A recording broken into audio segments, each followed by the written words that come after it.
Walk with us beyond the front door. Sit with us a while as we explore into the wisdom of one of the wise women of our times. Do you know what a shaman is, what they do, what they explore? Therese Dorer knows she is a shaman. She is a medium, a spiritual teacher, a wise woman, connecting to other women and helping them to find their own empowerment.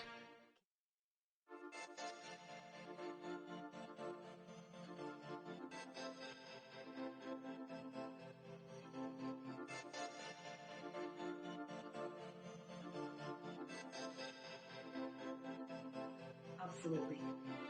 So the other thing that I find really interesting, that aside from this kind of work, so you're doing counseling, you're doing working with people individually, but you have this Wise Woman journal, and that was created a couple of years ago.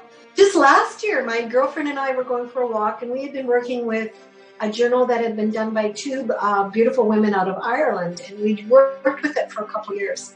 And I just loved it because it's kind of a way at the end of the day to say what you're grateful for, to close off your day and kind of just for you. So I write in mine every day. I have now, this is my third year. So we got together, Erin and I, and we thought, why don't we make our own? So we did. And it's really been fun. I work a lot on my own with one-on-one with clients, which I really love. But this was nice to have collaboration with other women. So then we invited in Rebecca Munch, and she did the illustrations, and her illustrations are just beautiful. I love them. So I do a channeling. So I do channeling for Sedona Journal of Emergence. So we have a channeling once a month. So January has a channeling. It has a crystal. Erin's written about crystals. We have self-empowerment for women. And then, they just journal for themselves for the month. And then we do, February, another channeling, another crystal. And it's been really fun. And we've been doing these Wise Women gatherings once a month and really having lots of fun creating. So are the gatherings in person that you do? Yeah, the gatherings are in person for now. I thought about doing some maybe online ones. The gatherings are just an opportunity for us to get together as women, and usually we'll do a shamanic journey. We'll do some information on crystals. We'll do some sharing. And it's been fun. It's worked out really well. I love it. It's amazing when some of the things we're doing today, though. I think about the old pioneers, the settlers, the early days, sitting around with their quilting bees or knitting, or baking or whatever. They were talking about these things too. That's why we call them old wives' tales. I mean, they were spinning their yarn of wisdom in such a natural way. And today, we're all so busy in our own directions. I mean, if somebody invited me to get together and cook with them, I'd be like, yeah. I've done that once with my sister and my mother. That I have done, because if we were doing something big, making fruitcake, because we made tons of it. But generally speaking, I always think of these things as solitary tasks. I'm in my kitchen cooking, or I'm sewing in my sewing room, or whatever it is. And I find that I feel like there's a part of me, maybe an old me, maybe a previous life me, that really loved a quilting bee, where that kind of wisdom was coming through. And, my Irish heritage, I'm thinking of that, the way they were with processing the death, the body, the healing. And there are other cultures who do that too, where the women are preparing the body. And I think, my goodness, we have so much anxiety and fear around death. But in those days, a few hundred years ago, even, people were prepared they knew that part of life was that people were going to die. And they had rituals to help them to go through it, to embrace it, as in birthing, the midwives and the transition wives, so to speak. I feel like we need, or not need, but it would be really beautiful if we could get back to that a lot more. And it sounds like your Wise Women venture is similar. Now, I was just thinking about something though. You have a journal that people use. Is that something that, say, a person in Nova Scotia or Quebec or somewhere else in Canada could get the journal and maybe do Oh, absolutely. similar to the... Yeah, we're doing another one for 2021. So we have a website, and if anybody wants the journal for next year, we'll have the journals for sale.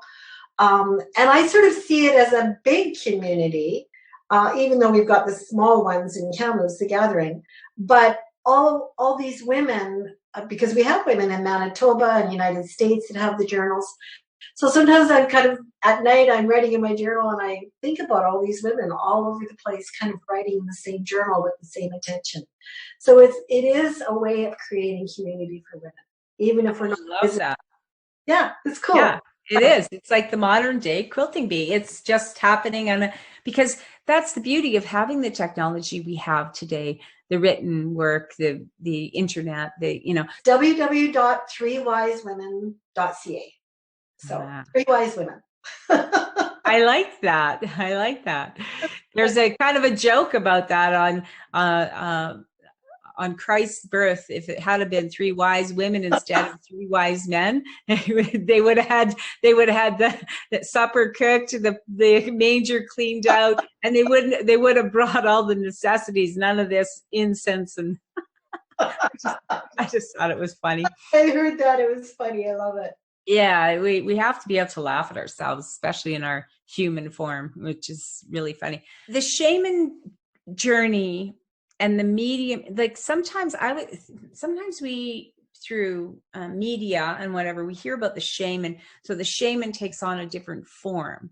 So I was just wondering if that's a true, like, I don't know if it's the Aboriginal cultures where, say, I don't know if it was the medicine man within the Native communities that Aboriginal communities that did the shaman work and took on a form of a different animal, changed shape shifting. That's the word. Yeah, I've heard of it. That's really amazing. If anyone is interested in shamanism, I would highly recommend some of Sandra Ingerman's books. She is absolutely incredible. My training originally came from the Peruvian culture. And in Peru, there's the indigenous people are the Carol. And the story goes that when the conquistadors came to Peru, many of the beautiful indigenous people of the land went into the high mountain passes. And so they weren't affected by the Spanish coming and invading the country, because the Inca had built beautiful temples and in the city of Cusco, which was their sacred city. The rock work and the things you see there are amazing. I've been able to go there about 3 times.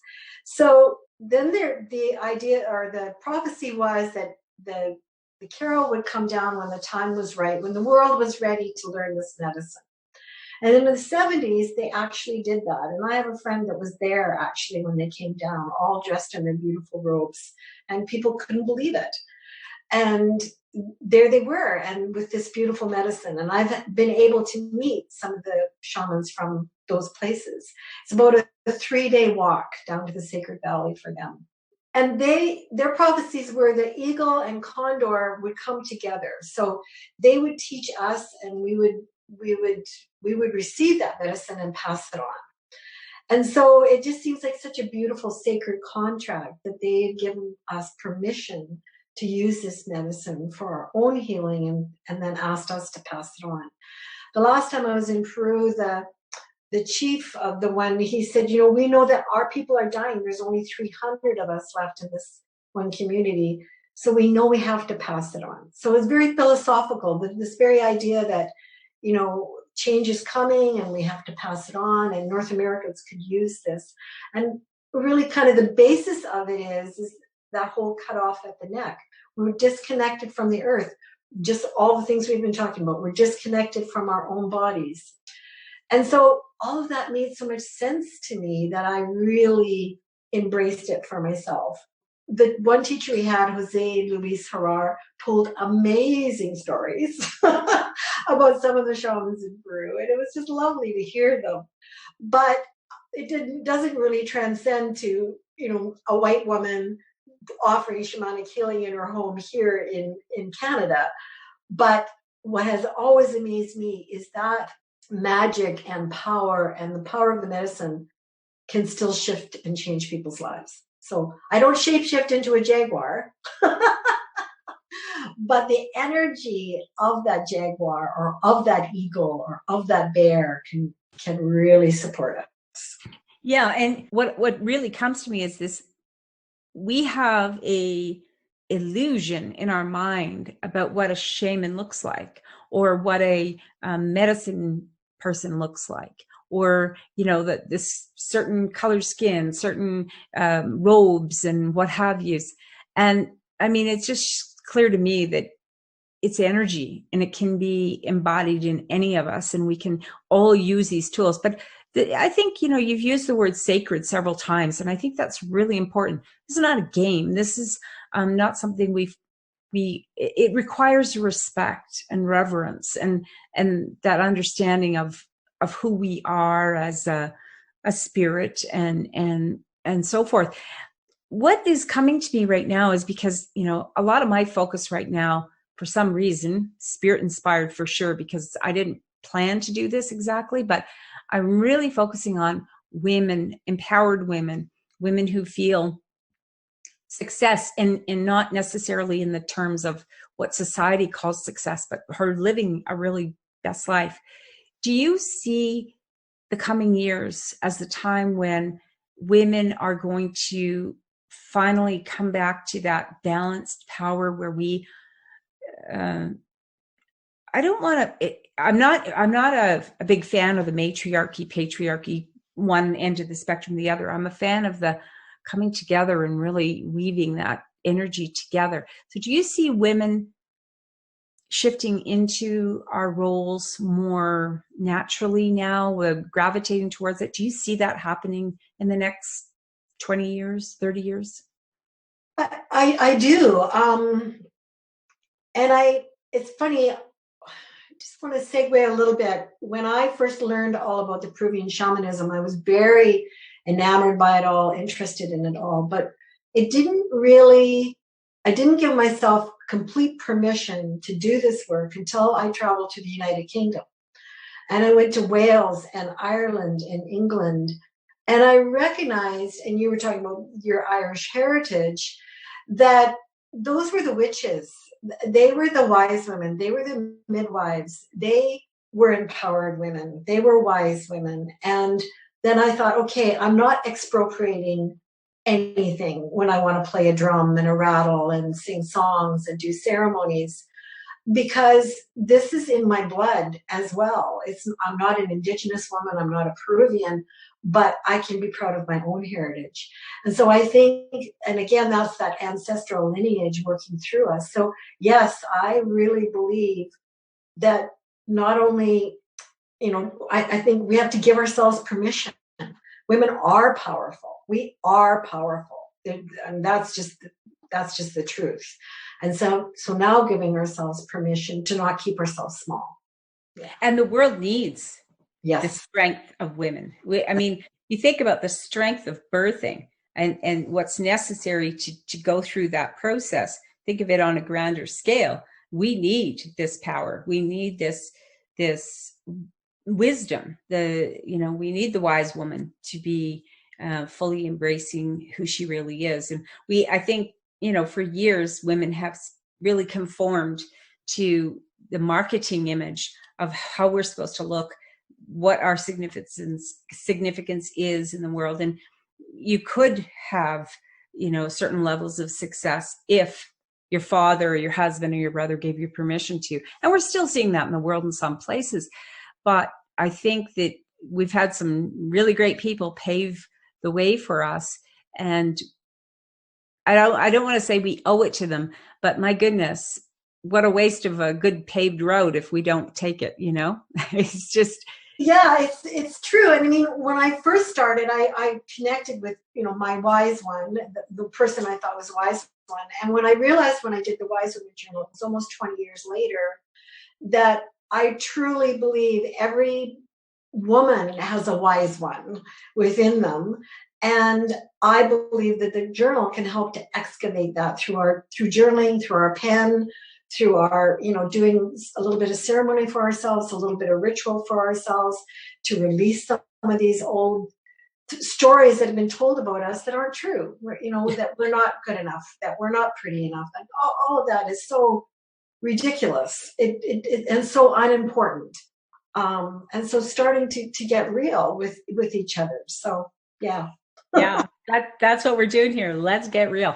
And there's some connection from a scientific. They're starting to notice some of these things, that the connection with the pen and the hand and the writing to the part of the brain that is really important. That it's not there when you're using a phone or even typing. There is a real flow of energy, and of course, automatic writing, that's how they do it, with a longhand kind of thing. And that tells you that we do have this connection, and that the communication can flow through us through the pen, and which is why the pen is mightier than the sword, right? That's right. No, I mean, somebody is really giving me stuff today because I'm really picking up on stuff. I just keep getting these light bulbs, and I'm loving it. So if people want to know more about your work, or if they're, do you do speaking or seminars? Or I haven't really done a lot of it, but this has been really fun. So yeah, I could do more for sure. Yeah. So they could. I do teach, and I've taught up north, just some Indigenous cultures up there, and of course I teach here in Kamloops. But yeah, I'm open. Well, and all they have to do is go to your website and get your information, which is Crystal. What's your website? www.crystalclearinsights.ca. Wow. This has been fascinating. I really feel like we've only just barely brushed the breadcrumbs off the surface of this big loaf of wonderful bread. We'll have to do it again. Thank you. Yes, absolutely. And for everyone who's watching, don't forget, subscribe to the YouTube channel. You never miss a video. The podcast, go to the website, lgrcc.com, and you'll find my blog and all the information on guests, and you can read Therese's bio there as well.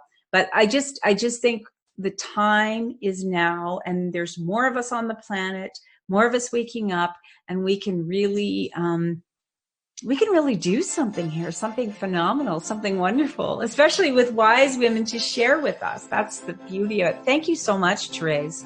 Welcome. It's been wonderful. Thanks.